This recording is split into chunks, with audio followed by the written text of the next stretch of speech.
Senhor, nós te amamos. Nós te amamos de todo o nosso coração, de toda a nossa alma, de todo o nosso entendimento, Senhor. Nós queremos abrir os nossos olhos para contemplar, Senhor Deus, o teu amor que é grande, que é completo, Senhor. Abre os nossos ouvidos também, Senhor, para escutar essas palavras vindas de Ti, do Teu amor para cada um de nós aqui. Nos ajuda, Senhor, a ser mais parecidos contigo, Jesus, é o que eu te peço. Fala conosco, Senhor. Que eu diminua, Senhor, para que Tu cresças, Senhor. Em nome de Jesus. Amém. Podem sentar, queridos.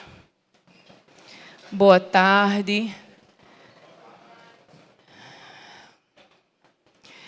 Não é fácil chegar aqui e compartilhar com vocês algo que não é um sermão, algo que é um devocional. Eu quero, encorajada pelo último sermão de Pastor Igor, compartilhar com vocês um pouquinho das coisas que o Senhor fala comigo no meu secreto. E por isso que eu não quero chamar isso de um sermão, porque pastor Rodolfo vai estar se debatendo em algum lugar. Então, entendam, né? Tirem todo o pensamento, né, de um sermão estruturado e recebam essa minha meditação com vocês na tarde de hoje. O texto que a gente leu, né, de João 12, 26, ele fez parte, como eu disse, de uma leitura devocional. Eu não sei vocês, mas eu faço 3 tipos de leituras bíblicas. A leitura corrida, aquela que eu pego a Bíblia e o capítulo vou olhando.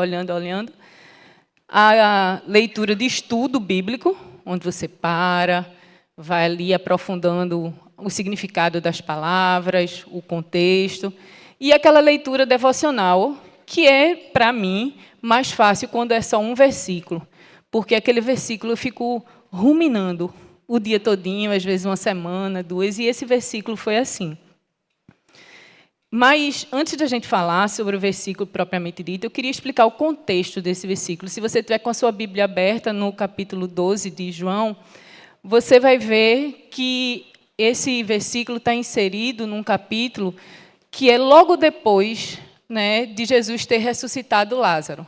Então, Jesus ressuscita Lázaro e depois vai para uma cidadezinha perto do deserto chamado Efraim. E fica lá por um tempo até chegar a Páscoa. Na época da Páscoa, ele volta a Betânia, que era a cidade de Lázaro e de dos irmãos Marta e Maria, e está jantando não na casa de Lázaro, mas na casa de Simão, que nesse texto está sendo referenciado ainda como um leproso. Cá para nós, primeiro parênteses, ele não deveria continuar leproso, afinal de contas, ele não teria a sua própria casa, nem receberia ninguém em casa se ainda fosse leproso. Então, possivelmente, esse irmão era uma pessoa que Jesus havia curado e, assim, restaurado a sua convivência dentro da cidade, porque os leprosos eram pessoas que eram aleijadas, assim, distantes, né? Ficavam longe da cidade. E nesse texto também de João, nesse jantar, é relatado a cena onde uma mulher, que neste evangelho de João é o único que relata que é Maria, irmã de Lázaro, que ela traz um jarro praticamente de 300 ml. A gente fica achando que o jarro era muito grande, né? Mas era um jarro mais ou menos de 300 ml de nardo puro. E nesse jarro, ela derrama esse jarro aos pés do Senhor e enxuga aquilo ali, né, com os próprios cabelos. Né? É uma cena que ficou registrada e até hoje a gente canta sobre isso e daqui a pouco a gente vai cantar uma música que tem essa referência. E nesse contexto, né, de sensação, ou seja, Jesus sendo acolhido em Betânia, né, ele passa também, no dia seguinte, o texto fala que ele vai entrar em Jerusalém, e é onde a gente escuta aquele Hosana, Hosana é o que vem em nome do Senhor. Né? Então, todo esse é o contexto, né? Jesus, Lázaro, né, as pessoas querendo ver os dois, porque, afinal de contas, não era todo dia que alguém era ressuscitado e estava ali convivendo com as pessoas. Então, a sensação da cidade era Jesus e Lázaro. E, nesse contexto, Jesus fala esse versículo, né, no meio de um discurso. Se alguém me serve, siga-me, e onde eu estiver, ali estará também o meu servo. E se alguém me servir, meu Pai o honrará. Então, eu quero meditar com vocês, junto com vocês, sobre 3 palavras desse versículo: servir, seguir e honrar. Então, inicialmente, eu quero falar sobre servir.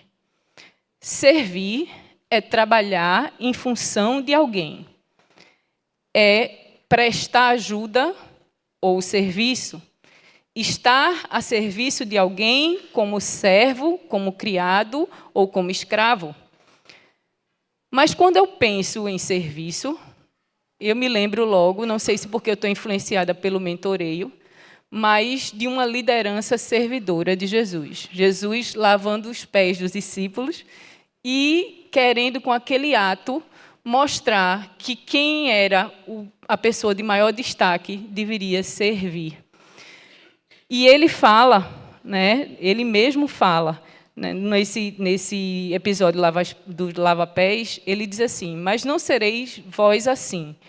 Antes, o maior entre vós seja como o menor, e quem governa como quem serve. Pois qual é maior, quem está à mesa ou quem serve? Porventura, não é quem está à mesa? Eu, porém, entre vós, sou como aquele que serve. Jesus era um líder servidor. E liderar, ao contrário do que muita gente pensa, é escolher servir e não escolher estar entre os aclamados. Liderar é escolher servir. Ser líder é uma decisão de amor. A gente, hoje de manhã, pastor Dom Ivan falou sobre um texto de Colossenses. A água está aqui. Tá.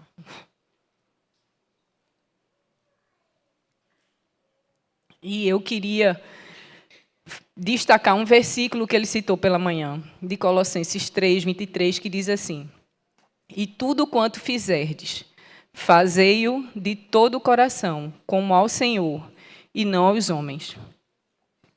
Hoje de manhã, ele falou sobre as pessoas chatas. Eu não sei quem estava aqui, se você não viu, assista o Sermão da Manhã.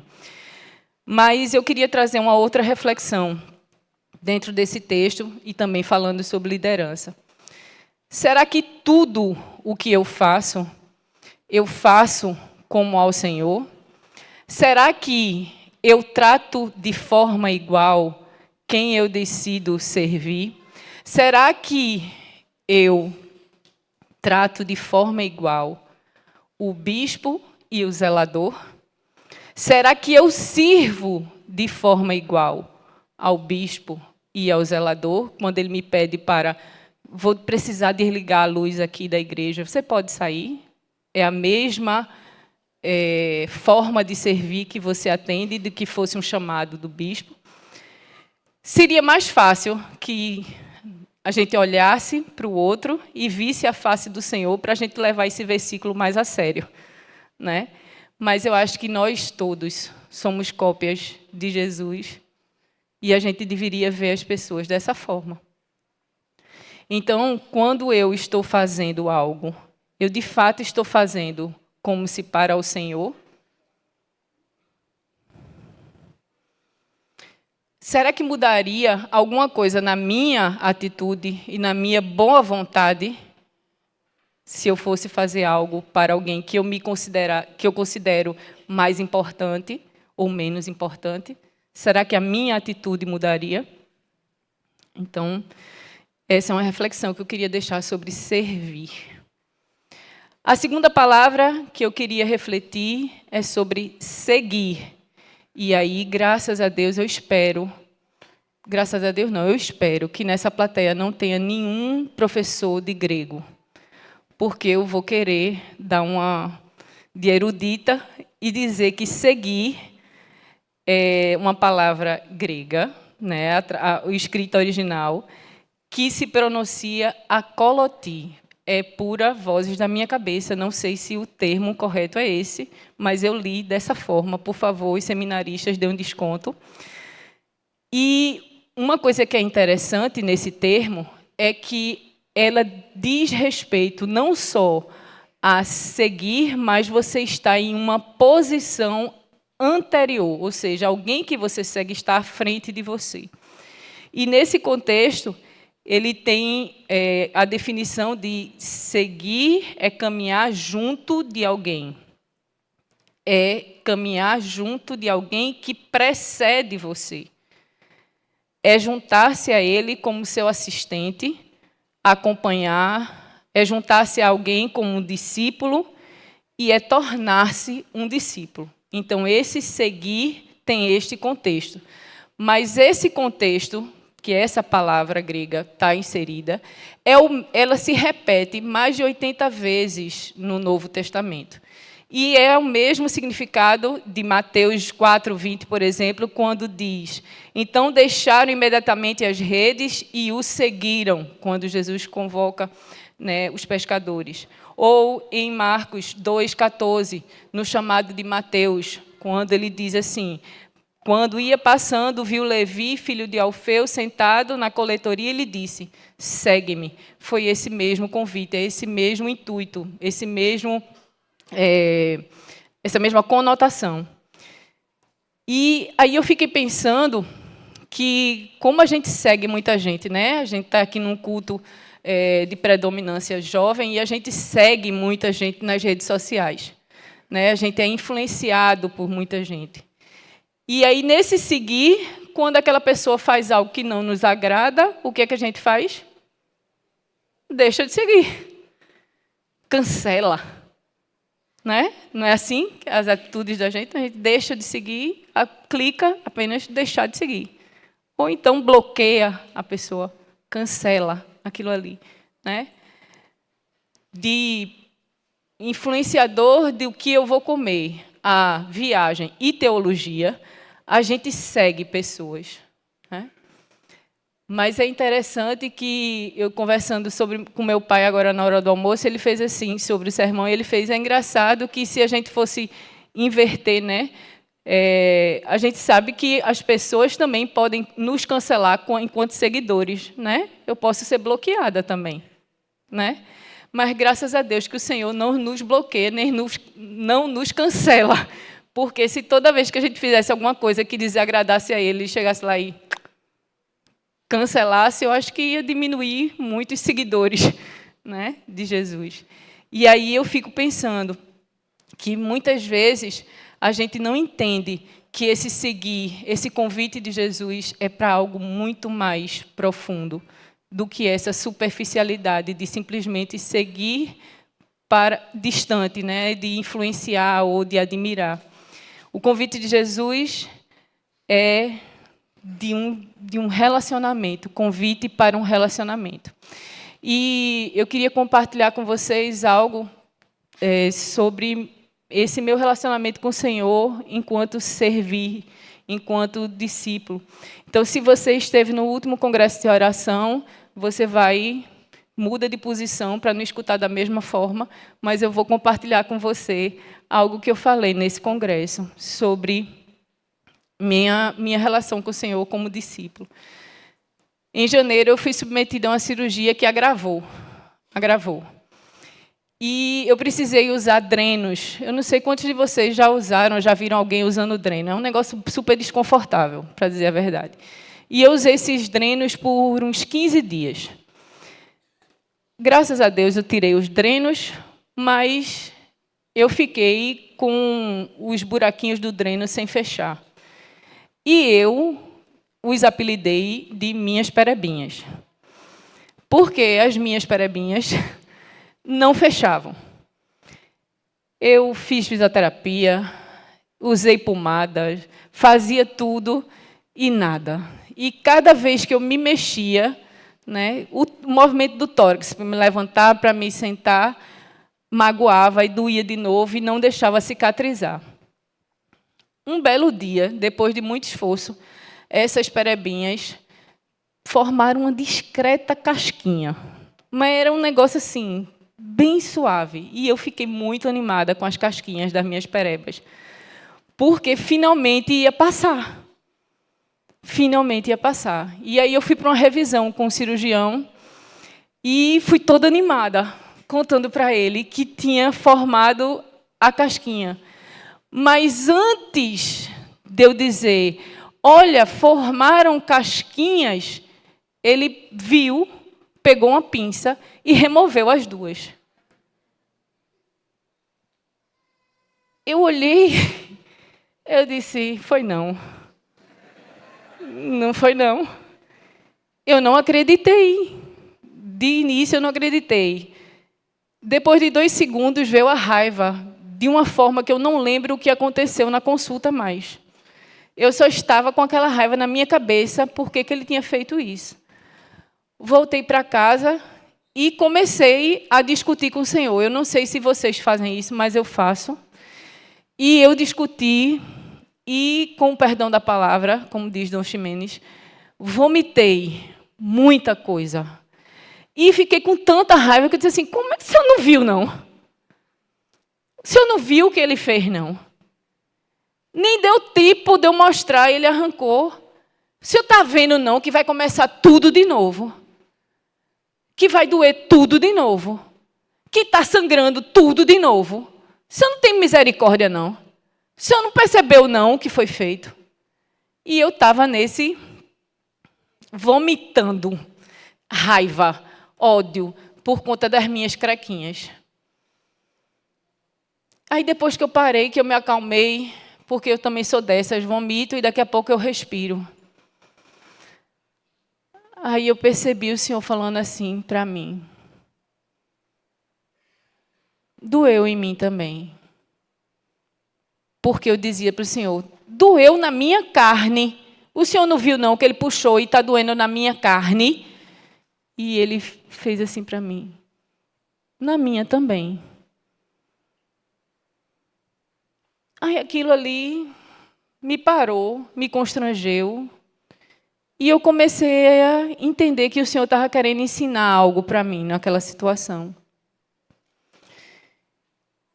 E aí eu disse, mas doeu. E eu comecei a conversar. Eu disse, mas está doendo na minha carne. E está doendo, e eu não quero isso mais. O Senhor não pôde nem, o Senhor nem se dignou a não deixar ele fazer isso comigo. Aí, nesse diálogo, o Senhor disse assim para mim, é engraçado, né, Uli? Você diz que quer ser minha seguidora, minha discípula, mas eu sou o homem de dores. E você nem isso quer passar? Meus irmãos, eu quero dizer a vocês que isso me constrangeu tão profundamente. Quem eram minhas crequinhas, minhas 2 perebinhas, diante da cruz e diante de tudo o que aconteceu com o Senhor, por mim, por você? Me constrangeu e deveria constranger você também, quando a gente, de forma egocêntrica, não quer passar por nada ruim, não quer passar por nada dolorido, porque a gente não se acha merecedor de ter perebinhas nem crequinhas que não cicatrizam. Eu também não quero ser triste, eu também não quero chorar, eu não quero ter perebinhas nem crequinhas. Mas não foi isso que o Senhor disse que a gente não teria.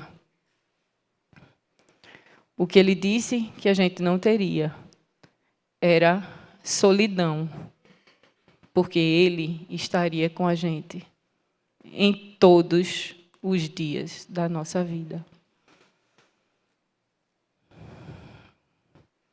A gente acha que isso é duro, né? Mas na cara nem treme quando a gente canta assim, Senhor, eu te amo, mais que o ouro, mais que a prata, mais que a mim, nem treme. A cara, todo mundo... Ou então, eu mergulho na mirra ardente mas peço que a sua presença aumente, a gente nem se dá conta do que está falando. Para algumas pessoas que não têm, né, que Deus valha mais que o ouro, mais que a prata, a pessoa estava cantando tranquila. Mas o mais que a mim é o negar-se a si mesmo. E isso é muito difícil. Se para você é fácil, meu irmão, me perdoe, você não está negando-se a si mesmo.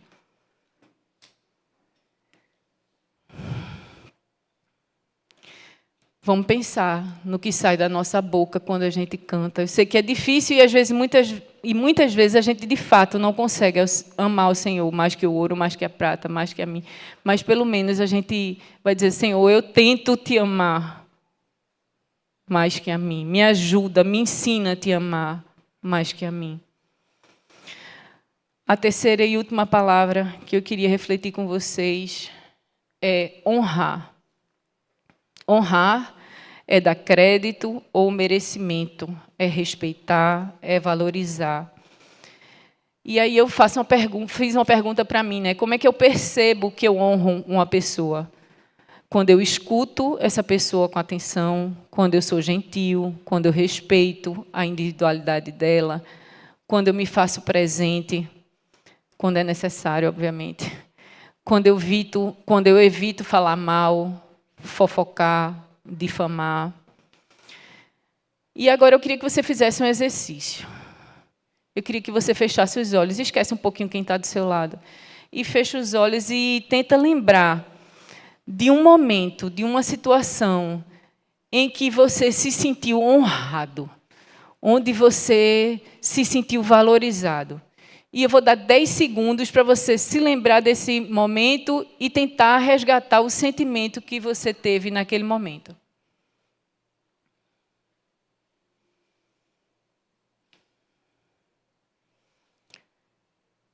Eu sou do tempo que os professores colocavam estrelinhas nos cadernos, né? E quando a gente saía da frente do birô do professor com o caderno com estrelinhas, a gente se sentia. Displicentemente, o nosso caderno ia até assim, com a página aberta, para que todo mundo visse como a gente se sentia, né? Como a gente foi valorizado com aquela estrelinha brilhante naquele caderno. Tantas formas que a gente tem para se sentir valorizado. Quando alguém lhe honrou, quando alguém disse a você o quanto você era importante. Aquela sensação de... Não é? A gente se sente muito valorizado, não é? E aí eu acho lindo que nesse versículo Jesus diz assim, se alguém me serve, siga-me. E onde eu estiver, ali também estará meu servo. E se alguém me servir, meu Pai o honrará. No capítulo 14 de João, os versículos 21 e 23 diz assim, aquele que tem os meus mandamentos e os guarda, esse é o que me ama. E aquele que me ama será amado de meu Pai, e eu o amarei e me manifestarei a ele. O versículo 23 diz assim, Jesus respondeu e lhe disse, se alguém me ama, guardará a minha palavra, e o meu Pai o amará, e viremos para ele, e faremos nele morada. Eu entendo que a maior honraria é você se sentir valorizado pelo Senhor. Se sentir honrado por ser digno de ser morada do Espírito Santo. Essa é a nossa honraria. Quando o Senhor se manifesta para a gente, é interessante, eu não sei se vocês já perceberam isso, Deus tem uma forma, um código secreto com cada um de nós. Tem uma forma dele chamar a sua atenção. Tem uma forma dele dizer assim, eu estou falando com você. Eu estou falando com você. Eu estou falando com você. É o jeito de alguém olhar para você. É o jeito de alguém se dirigir a você. E o Senhor quer se manifestar a você de forma a honrar você. Não é honrar para que você esteja em locais altos. mas é honrar com aquilo que pode ser mais precioso. É com a presença dele, você ter segurança da presença do Senhor com você. Então, quando a gente o serve, quando a gente o segue, ele nos honra. De que forma? Com a presença, com a nossa relação de intimidade. E aí, eu fico pensando, né, que foi isso que Deus planejou, né, quando Ele criou o homem. Façamos o homem à nossa imagem, para que a gente possa conviver, né, que a gente possa se relacionar. Não adianta servir sem seguir. Onde ele está, o discípulo também está. Nós somos participantes das dores e das alegrias do andar junto com o Senhor. A maior honraria não são as coisas que a gente conquista aqui. Há algo muito maior. Há algo eterno. E aí, para eu encerrar esse sermão de forma jovem e worshipeira, porque eu queria honrar que a minha mente ultimamente está muito musical. E eu, preparando essa reflexão com vocês, eu só me lembrava, né, de Maria, né, que derramou aquilo que ela tinha de mais precioso diante do Senhor, aos pés do Senhor. Né?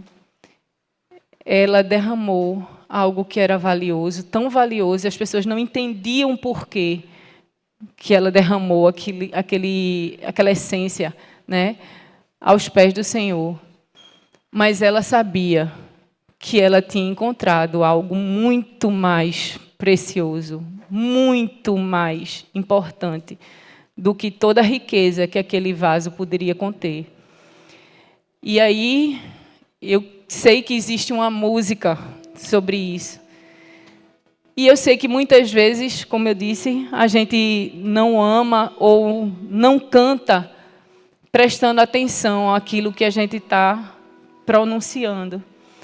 Mas eu queria que a gente pudesse cantar essa música agora, se colocando neste lugar de quem, de fato, entende que o Senhor é o nosso tesouro, é algo muito, muito importante.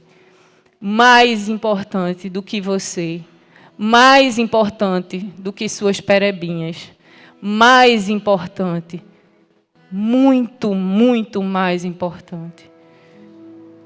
E vale a pena seguir, porque a recompensa é a presença dele todos os dias da nossa vida. Vamos cantar junto isso? Se você não estiver cansado de ficar sentado, fique em pé. Vamos cantar isso juntos como uma oração ao Senhor, como desejo, a expressão do desejo do nosso coração.